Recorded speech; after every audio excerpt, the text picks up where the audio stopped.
Мына ушундай маалыматтан кийин биз баягы сөзүбүздү узартпай эле биздин студияга келген сыйлуу коноктор менен тааныштыралы. Бүгүн бизде конокто мына ушул майрам ээси деп койсок болот. Эң негизгиси эле эже келип отурат. Майрамыңыз менен бүгүнкү майрамды эстегенде сизди эстедик эң алгач.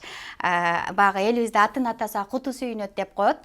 Сиздин атыңызды атаганда эле биздин ушу теле көрүүчүлөргө дагы улуттук китепкана көз алдына тартылат деген бир ишенимде олтурам. Ошентсе дагы тааныштырып белгилеп өтөлү.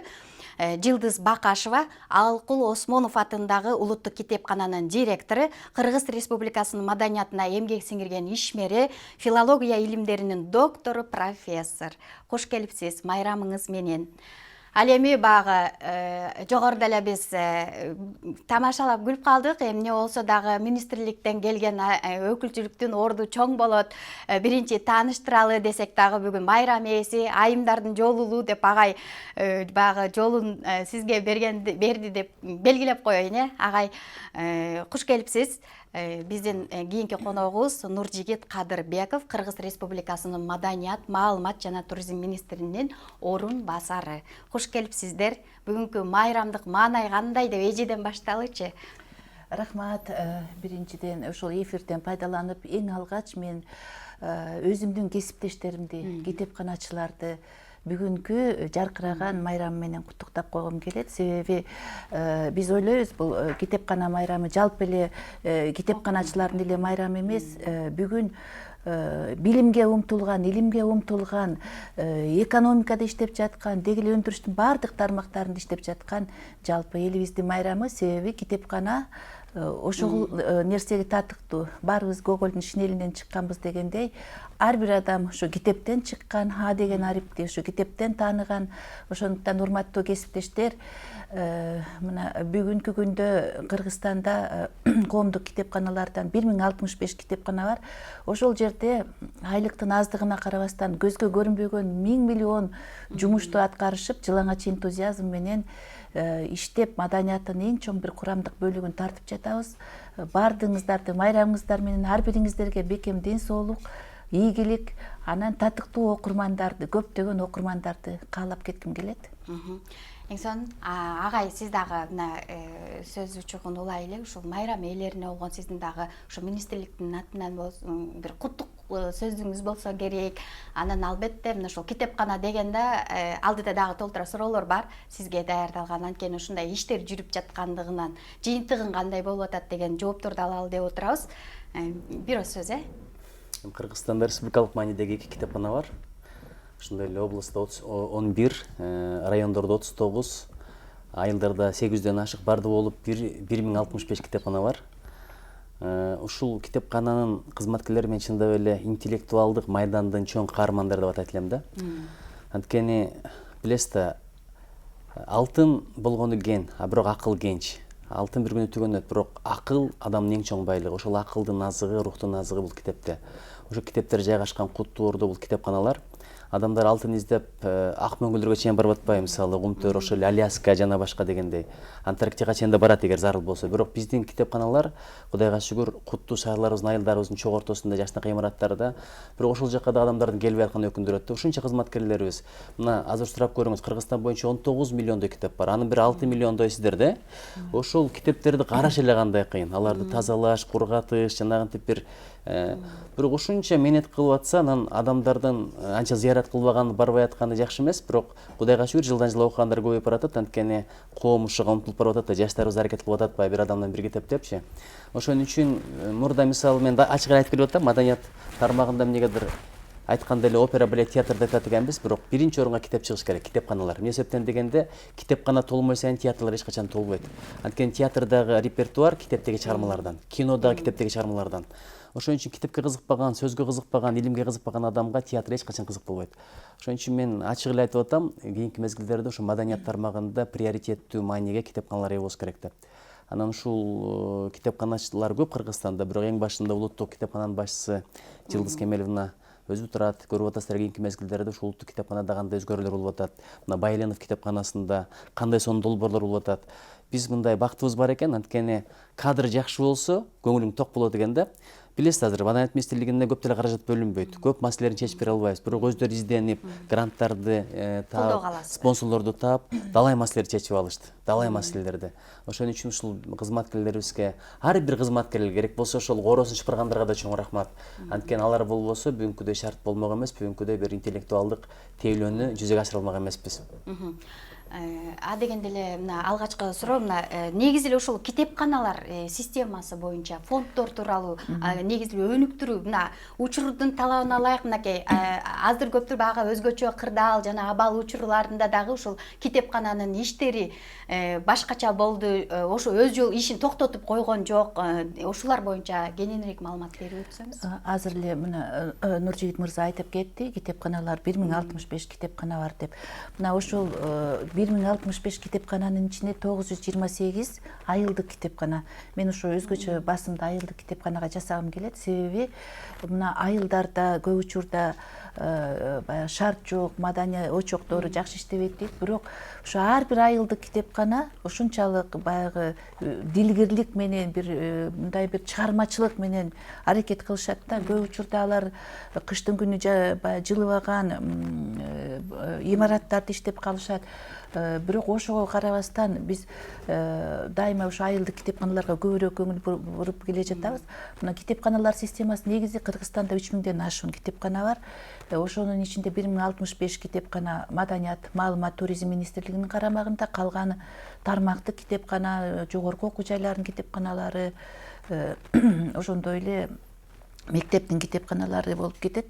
Мына ушул биздин коомдук китепканалар бүгүнкү күндө жана айтпадыкпы, абдан чоң жумушту аткарып келе жатышат деп. Бул ар бир ушул Кыргызстанда жашаган билимдүү адам үчүн чоң университет десек болот да.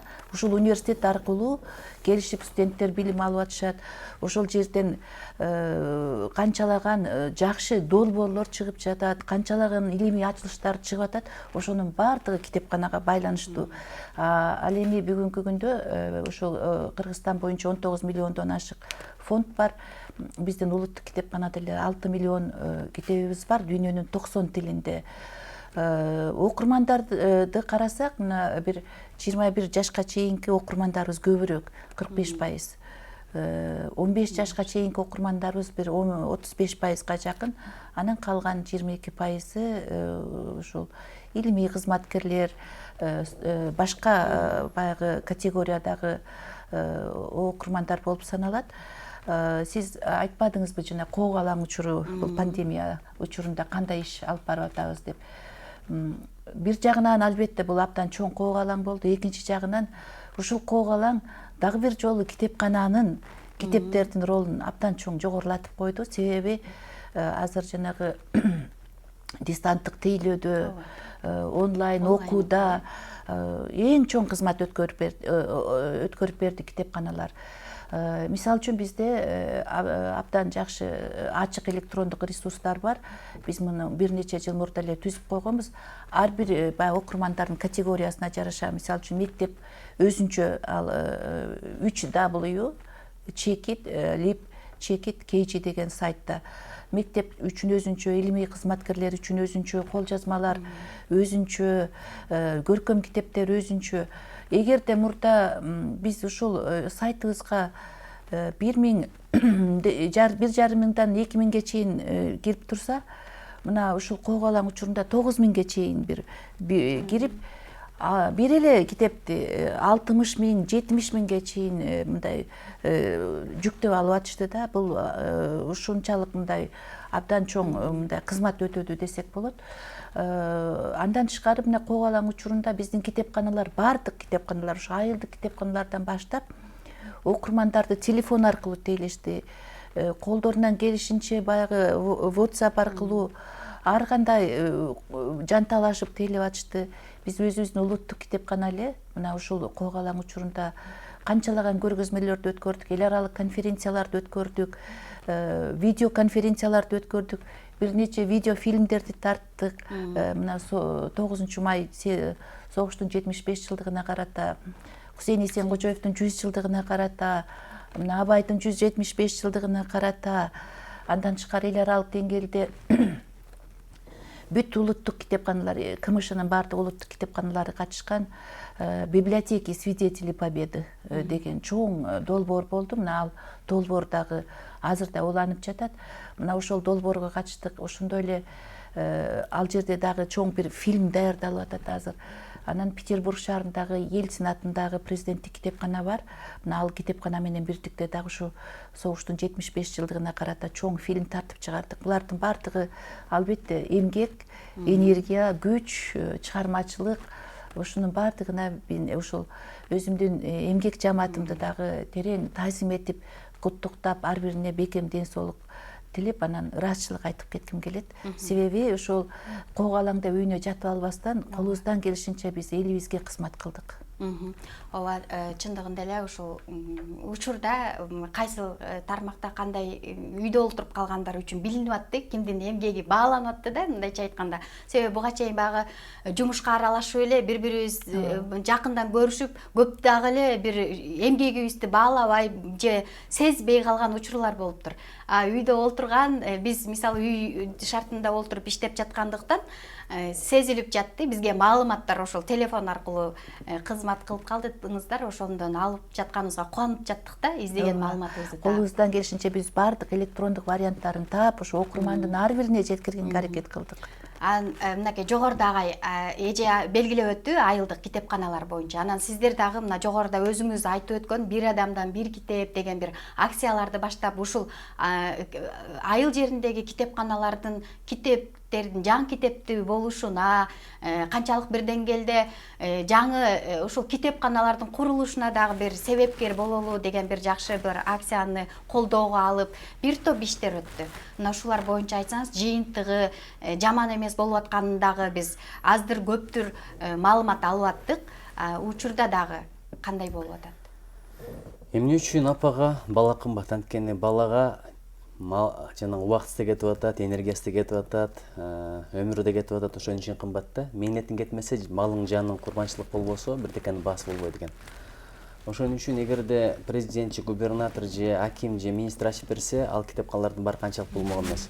Бир адамдын бир китептин мааниси жөн эле элден китеп топтош эмес. Жарандык жоопкерчиликти жарандардын өздөрүнө түшүндүрүү дагы философиясы бар да. Мисалы, качан бизге акча бөлөт, качан китептерибизди көбөйтүп берет, качан ремонттоп берет, качан китепкана куруп берет деп отурбастан, мээнет кыл, аракет кыл, кичине кыймылдасаң боло турган нерсе. Адамдар мээнет кылып кафе куруп атат, адамдар мээнет кылып спортзал куруп алып атат, адамдар мээнет кылып жанагындай бир аянтчыларды куруп алып атышат. Кереген курушат экен. Бирок эмне үчүн китепкана курбайбыз? Анткени билесизби, сөз баштаган эл баштайт деп коет. Китеп бул сөздүн булагы. Бул өтө улуу макал да. Кыргыз тарыхта сөз менен келатат. Ушу Манас атабыздан баштап Кенже эпостор Айтматовго чейин, Осмоновго чейин. Айтор бул өтө маанилүү долбоор болду. Ушу жаш улан кыздарга чоң рахмат. Ошол эле Бака, Ерлан, Табылды, Элдияр, Дорон, анан ким Турат, эми аттарын айтылып долбоордун демилгечилери, активдүү улан кыздары. Анан ушулар эле чыкты, өздөрү мындай тамашалап айтып коем да, ач калган, кеч калган, анча-мынча үйүнө жетип алганга 10 сом карыз сураган эле балдар. Бирок ыкылас күчтүү экен. Көрдүңүзбү? Кыргызстанда бир чоң бир иштерди кылып койду. Бир жылда 112 000 китеп топтолду. Бир жылда 28 миллион сомдук китеп топтолду. Ошондой эле 154 китепкана жаңыланды, жаңы китепканалар ачылды. Байкадыңыз беле, Союз урап аткан мезгилде китеп дүкөндөр жабылып, кафе, ресторанга же дүкөнгө айланып калганда, мындай эле товар саткан дүкөнгө. Азыр тескери процесс башталды да. Мен Таласка барганда биз өзүбүз ачтык ошол дүкөндү. Бир адам өзүнүн дүкөнүн бошотуп туруп, ушул жерде китепкана кылгылачы, элге кызмат кылсын деп. Көрдүңүзбү? Элдин аң сезимде өзгөрүү пайда болду. Ошон үчүн бул долбоор өтө маанилүү долбоор. Министрлик ушул долбоордун башкы партнерлорунун бири. Биз деле ушул өкмөттөн каражат күтүп 28 миллионду күтүп отурсак болот эле да, бирок көрдүңүзбү, балдардын, коомдун аракети менен ушул маселе чечилип атканына абдан ыраазыбыз да. Ошон үчүн кызматкерлерге да чоң рахмат. Анан бирдекени айтып коем, мына пандемия учурунда биздин китепканалар өтө чоң иштерди кылышты. Мына четин айтып берди. Ошол эле мына Байлинов китепканасы дагы Роза Калыгина баштаган. Алар болсо баягы Maker Space долбоор аркылуу мастер-класстарды өтүп атты. Кантип робот жасаш керек, анан кантип сүрөт тартыш керек деген. Азыр биздин китепканалар кайсы бир деңгээлде бала бакчанын ролун аткара баштады. Анткени балдарды таштап кетсе болот иштегендер. Ал жерде китепти окуйт, бирдем үйрөнөт дагы, анан кийин бир 3-4 сааттан кийин алып кетсе дагы болот да. Ошондой бир функцияларды аткара баштады. Анан китеп тайм деген долбоор болду, ошол бир адамдын бир китептин балдары мененчи. Анан өткөндө мындай Zoom аркылуу жыйын өткөздүк. область китепканалардын кылган иштериме ар бир укмуш экен да. Ушунчалык сыймыктандым министрдин орун басары катары. Бирок бир нерсени айтып коеюн да. Ушунча мээнет кылып атат. Булар жасаган роликтерди, видеолорду канча адам көрдү кеп мына ушунда. Кореянын БТС деген группасы бар. Аны жаштардын бардыгы билет. Бир ырдаган экен, бир күндө 4 миллион адам көрүптүр. Бир эле күндө. Анын бир 10 миң, 20 миң кыргыздардын жаштары болсо керек, 100 миңге чейинкиси. Аябай жакшы көрөт го биздикилер. Бирок мына музейлер деле ушундай роликтерди кылды. Экспонаттарын тартып, бир тарыхты тартып. Башкасын айтпайын, Таластагы Манас атанын музейи бар. Ошол музейдин жасаган ролигин 140 адам көрүптүр. Анан кантип айтабыз, анан кыргызмын, улуу эл деп мактанабыз, патриотмун деп мактанабыз, маданиятты көтөрүш керек деп бизге келип тома тарткандар бар. Маданият жалаң эле министрлик менен китепканачылар көтөрбөйт. Маданиятты бүткүл эл көтөрүш керек. Мына кече Арманды айтып алайын. Токтогул районунда Торкент деген жер бар. Ошол жерде бир тарыхый жайлар бар. Тарыхый жайларды карьер кылып казып атыптыр. Адамдар, мисалы япондор, Вивака деген көлүн сакташ үчүн бизнесмендер четиндеги өздөрүнүн заводдорун бузуп кеткен. Кой бизди көлүбүздү таз сактайлы, байбасак байбай эле койдук деп. А бизде болсо канча биз атайын тизмеге киргизип сактагыла десек болбой, ошентип жок эле дегенде мал жаят, жок эле дегенде дыйканчылык кылат, жок эле дегенде ошентип карьер кылып казып атат да. Анан кантип андан кийин сыймыктанабыз. Ошон үчүн мындай маданиятты көтөргөнгө элибиз да жардам берсе жакшы болот эле. Бирок ушул роликтер боюнча чындыгында багы мен дагы багы үзүндү көрүп калып аттык да, биз дагы ошол мүмкүн багы балдары аркылуу ата энелерге жетип аткан сыяктуу болду да. Менин түшүнүгүмдө, себеби мен чөйрөмдөгү адамдардан ушуну көрүп атасың, министрликтин сайттарынан багы жарнамаларын көрүп, эртең китепканада мындай иш чара өтөт экен, министрликтин сайтында турат же тиги жактын китепкана сайтында турат деп көрүп аттык да. Анан телефондун баары балдарга өтүп окуп, анан мүмкүн бир жайылтуу жолунда дагы маселе болуп калган чыгар, мүмкүн ошондон улам дагы жетпей жаткан чыгар деген эки тараптуу алып карасак болобу же? Мисалы да жөнөкөй эле сөзсүз көргүлө ит эле болду, уят болду, атып кетти, сатып кетти дегендер болсочу. Жарнамасы күч деңиз. Анын ичиндеги маалымат башка. Анын ичи жаш балдар эмес, аксакалдар деле өздөрү көрүп атышат. Кийинки мезгилде байкадыңыз го, бир эки тарап, эки жаат болуп байкап атасыз да, баягы бирин-бири сөгүп, бирин-бири айыптап, бирин-бири доого жыгып атса, бүт эл ошону карап калды да. Ошон үчүн жаманды айтпай жоёлу дейт, жакшыны айтып жаялы дейт да. Мына азыркы эжекелер кылып аткан иштер, эжекелер айтып аткан долбоорлор бул жакшылык. Ошолорду айталы, жаялы, бирок жамандыкты биз сурабасак деле жайып атабыз да. Негизи чын-чынына келгенде мындай медиа сабаттуулук жагынан бир топ өсүшүбүз керек экен. Батыштын, чыгыштын өнүккөн өлкөлөрүндө ошол бир фейктер, жанагындай бир пайдасы жок ушак жалаларга көңүл деле бөлбөйт да, анан ишенбейт деле. А бизде болсо бир адам отуруп алып, менин апам айтты же чоң апам айтты деп туруп, бир жалган маалымат жөнөтүп койсо, эл ошону талкуулап жатып калат экен да. Ошон үчүн ушул күндөр маданият тармагы аябай чоң иштерди кылды. Биздин китепканалар, биздин музейлер, биздин театрлар, керек болсо Баткендеги театрдан бери концерт коюп берди го. Ушундай Zoom аркылуу, Instagram аркылуу, ушинтип байкуштар формаларды кийип, аркасында декорациялар жасап концерт коюп атат. Көргөндөрдүн саны 7-8 адам. Анан айтабыз анан кийин маданиятты сыйлайбыз, маданиятты көтөрүш керек. Анан мынча антпей атат, мынтпей атат, реформа кылып айтат, комплекстүү карап айтат, жаш балдар келип антпей атат депчи. Ошон үчүн маданиятты көтөргөнгө чогуу жардам берели. Жалаң эле ушул илимдин докторлору, маданиятка эмгек сиңирген ишмерлер, Жылдыз эжеге окшогон мындай менеджерлер эмес, күйгөн. Бүт эл күймөй сайын маданият көтөрүлбөйт. Эмне үчүн Арменияда бул нерсе бар, маданияттын сүйүү бар, грузиндерде бар. Ошон үчүн булар союздун учурда дагы өзүнүн керек болсо тамгасынан бери сактап калган. Ушундай бир күймөй сайын анан биз болсо тилибизди азыр деле сыйлай албай атабыз. Короого чыксам жаш балдар дагы деле орусча сүйлөшөт. Эми башка тилди билген жакшы, мен деле бир топ тилди үйрөндүм, дагы деле үйрөнүп атам бүгүнкү күндө. Азыр чыгып алып дагы бир тил курсуна барам.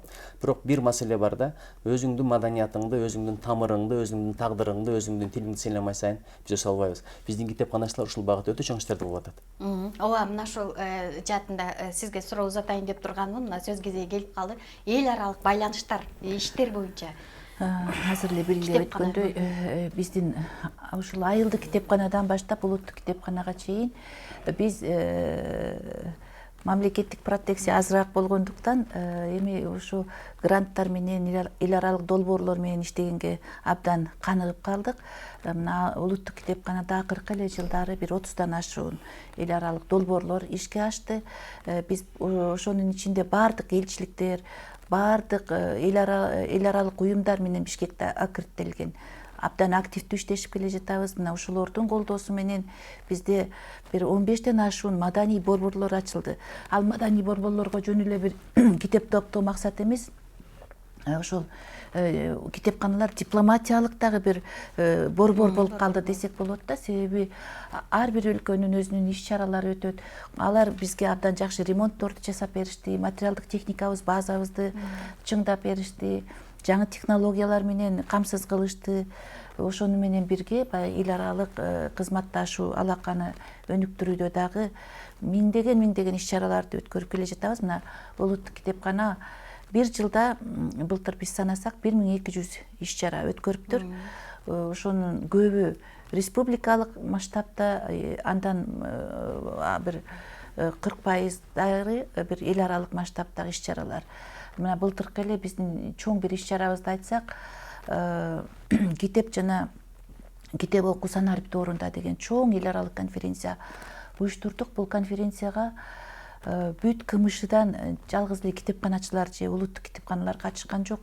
Чоң эксперттер, чоң окумуштуулар, баягы жогорку окуу жайларынын жетекчилери, дүйнөлүк деңгээлде иш алып барып жаткандай бир чоң окумуштуулар катышты да. Анан ошол биз ал жерде жалгыз эле китепкана иши боюнча талкуу болбостон, бореки жасалма интеллект деп атпайбызбы? Ошо жасалма интеллект орунда биз кантип жамбагабыз, китепканалар кантип андан ары өнүгөт, кантип китеп окууну биз андан ары өнүктүрөбүз санариптүү орунда деген маселе менен бирге кантип биз ушу китепканаларды ушул комплектейлей алабыз, жасалма интеллект деген эмне деген чоң маселелер өттү, талкууланды. Анан эң башкысы мына Маданият, маалымат, туризм министрлиги колдоп берди. Биздин КМШ өлкөлөрүндө жана МФКС фонду колдоп берип, бул традициялык түрдө мындай салт болуп кала турган конференция болуп калды да. Кудай буюрса, эмдиги жылы дагы биз көл боюнда бул экинчи конференция өтмөкчү. Эң башкысы баштап койдук. Мына биз бир нече жыл мурда ошол республикалык китепканачылар эч качан чогулчу эмес. Анан республикалык китепканачылардын биринчи форумун өткөргөнбүз. Андан бери мына 11 форум өтүп кетти. Мына быйылкы жылы 12-чи форум болот. Ошондо дагы биз ушу өлкөбүздөгү эң бир актуалдуу маселелерди кармап, талуу жеринен кармап туруп, китепкана ушул маселелерди чечүүдө кандай роль ойнойт деген чоң суроону коебуз дагы. Мына ошол маселелерди талкуулап, бир жылга өзүбүздүн баягы иш аракетибизди белгилеп алабыз. Мына бул багытта. Экинчиден, мына эл аралык мейкиндикте биздин Кыргызстандын китепканачылары абдан чоң бир авторитетке ээ десек болот. Ошол эле биз ИФЛА деген чоң эл аралык уюм бар. Китепканалар ассоциациясы бар, Евразия китепканалар ассоциациясы. Андан тышкары 4 тилдүү мамлекеттердин китепканалар уюму бар. Мына ошол китепкана ошолордун бардыгында биз абдан активдүү иштеген мүчөлөрдүн бирибиз. Андан тышкары мына улуттук китепкана, дүйнөлүк электрондук китепкана деген бар. Бул ЮНЕСКО менен Американын конгрессинин китепканасынын долбоору, чоң долбоору. Мына биз ошол долбоорго да активдүү катышабыз. Биз ал жерге Манас эпосунун Саякбай Каралаевдин вариантын, классикалык вариантын жайгаштырып, бул кыргыз элинин рухунун туу чокусу деген ат менен 7 тилде аннотация жасап, мына ошол дүйнөлүк электрондук китепканага ичак эле жайгаштырып, алар менен азыр дагы кызматташып, биз өзүбүздүн баягы мурастарыбызды, китеп мурастарыбызды жайгаштырганга аракет кылып жатабыз. Эми эл аралык долбоорлор боюнча ар бир китепкана ушундай ишти алып барып жаткандыгына мен сыймыктанам. Китепканачылар тынбай иштешет. Тынбай изденишет, тынбай эмгектенишет. Мына ошондуктан бир үзүрү болуп жатат болуш керек. Ооба. Эмгектин артындагы жыйынтыгы жемишин берсе болду дегендей. Бизде болсо билесиздер, убакыт чектелүү, айта бергенге караганда мындай Түгөн жумушту белең көбүрөөк тема. жазайлы. Иш жүзүндө көрсөтөлү деп бүгүн бирок ошентсе дагы жазалган жумуштардын жыйынтыгы тууралуу дагы биздин телекөрүүчүлөрүбүзгө маалымат берип турушубуз дагы зарыл да. Анткени бири ар кандай өзүңүздөр айткандай азыр социалдык тармактарда маалымат алып калдык. Көпчүлүгү мисалы канчалык бир пайызда ошо теле аркылуу көрсө, бири радиодон угат, а бирок көпчүлүгү ушул азыр телефон аркылуу эле колунан телефон түшпөй калды деген учурда жашап атпайбызбы? Мындан улам бизде убакыт чектелүү болгондуктан сиздерге кыскача эркин микрофон узаталы. Дагы мүмкүн мен тараптан берилбей калган суроолор болду. Сиздердин дагы айтып жетишпей, үлгүрбөй калган эң бир айтайын деген сөзүңүздөр оозуңуздарда калбасын. Жыйынтыктоочу сөздөрдү узатайын. Мен ушул эфирден пайдаланып, ар бир ата энеге айтып кетким келет. Ошо эгерде эфирди көрүп жатышса, күнүгө балага жок дегенде бир 15 мүнөттөн китеп окуп берсеңиздер, сөзсүз түрдө сиз менен баланын ортосундагы байланыш биринчиден чыңдалат, экинчиден балаңыз билимдүү болот. Балаңыз билимдүү болсо, сиздин Кудай буйрса бакубат карылык сиздин алдыңызда күтүп турат. Мунун баардыгы китепке байланыштуу. Ошондуктан урматтуу ата энелер, балдарыңыздарга китеп сатып бериңиздер, китепти окутуңуздар, китепканага келиңиздер. Ал эми кесиптештеримди дагы бир жолу майрамы менен куттуктап, ар бирине чыдамкайлык тилегим келет. Айлыктын аздыгына карабай, Кудай буйрса бизге дагы бир күнү бир жакшы күн келет деген ишенимди айтып, ишендирип кетким келет. Лейлик районунда белгилүү бир мугалим бар, Капыр Маданият деген. Ошол агайдын айткан бир макал эсимде калды да. Сөз чакырат дейт, үлгериштет дейт. Азыр апалар сериал көрөт, жана азыр Усманды көрүп атат, мурда Кемалды көрөт эле. Анан аталар UFC'ни көрөт, же футбол көрөт, болгондо да соткадан. Анан бала келип, ошо соткадан кошо көрөйүн десе, же сериалды кошо көрөйүн десе, бар сен барып китеп оку дейт да. Аркы бөлмөгө келет дагы, ал да билгенин кылат. Дагы бир сотканы кармалбайбыз, интернет деген бар. Ошон үчүн сөз менен иш башка болгон жерде балага тарбия бере албайбыз. Өзүбүз китеп окуйлу, бала ошону көрөт, ошондон кийин алды өрнөк алат. А китеп окуган баланын ден соолугу да чың болот экен, акылы дагы терең болот экен, жан дүйнөсү да бай болот экен. Ал жактагы жакшы каармандардын жакшы сыпаттары өтөт экен. Айтор мунун абдан бир чексиз, анан убактысы да берекелүү өтөт. Ошон үчүн балдарга китеп окуганды үйрөтөлү. Бул бир, экинчиден азыр 56 миңдей китеп Кыргызстан боюнча оцифровка деп коет, жанагы санариптик форматка өттү. Анын көпчүлүгү ушул улуттук китепканада. Ошол китептерди пайдалангандар азыр эжеке мындай скромный болду окшойт. Америкада да окуду, туурабы? Сизде ошо китептерди. Ооба, бизде Европада. Нуржигит Кадырбеков рахмат айтып кеткендиңизге. Биздин 70%га жакыны Кыргызстандан кирсе, Америкадан окуп атышат, Казакстандан, Россиядан, Өзбекстандан 10%га жакын окурманыбыз бар. Россиядан дагы, Америкадан керек болсо окуп эл аралык деңгээлге чыгыш үчүн жалаң эле завод, фабрика куруш деле алда маанилүү нерсе. Бирок биз китеп менен эл аралык деңгээлге чыгып атабыз. Ошон үчүн китеп бул акыл, китеп бул накыл, китеп бул дос, китеп бул ырыс. Ошон үчүн китепке дос болгула. Ким китепке дос болсо, китепканага көбүрөөк зыярат болот. Китепканалар толгондон баштап мен силерге мындай Кудай буйрса кепилдик берем, экономика өсөт, Кыргызстандын деңгээли да көтөрүлөт. Ооба, буйрса ошол күндөр алыс эмес болсун деген жакшы ниет кылалы. Бирок багы бир топ ушул жогорудагы долбоорлордун негизинде китеп окуган окурмандар дагы көбөйүп, убакыт өткөн сайын бир өзгөрүү болуп аткандыгын дагы байкоого болот да. Мисалы үчүн ошо баягы эле долбоорлордун алкагында 20 китеп окусаң, бул сыйлык сизге мынча акчалай каражаты берилет, же болбосо китеп белекке берилет деп, китептен өткөн белек жок. Мисалы үчүн томдуктарды алганга мүмкүнчүлүгү жетпей жаткандар үчүн абдан сонун жакшы бир жаңылыктар болуп атат. Ушул нерсе мага абдан жагат жеке. Анан башкалардан дагы эл арасында жүргөндө угуп калабыз. Демек жыйынтыгы, жемиши куру болбосуна бир ишеним артабыз. Сиздерге ийгилик каалайбыз. Сиз өзүңүзгө да чыдамкайлык каалайбыз. Майрамыңыз менен бүгүнкү майрам дагы жакшы бир жемишин берсин, ийгиликтерди алып келген күн болсун. Сиздерге ыраазычылык билдиребиз. Ал эми урматтуу телекөрүүчүлөр, биздин болсо түз эфирдеги программабыз мындан ары улантылат.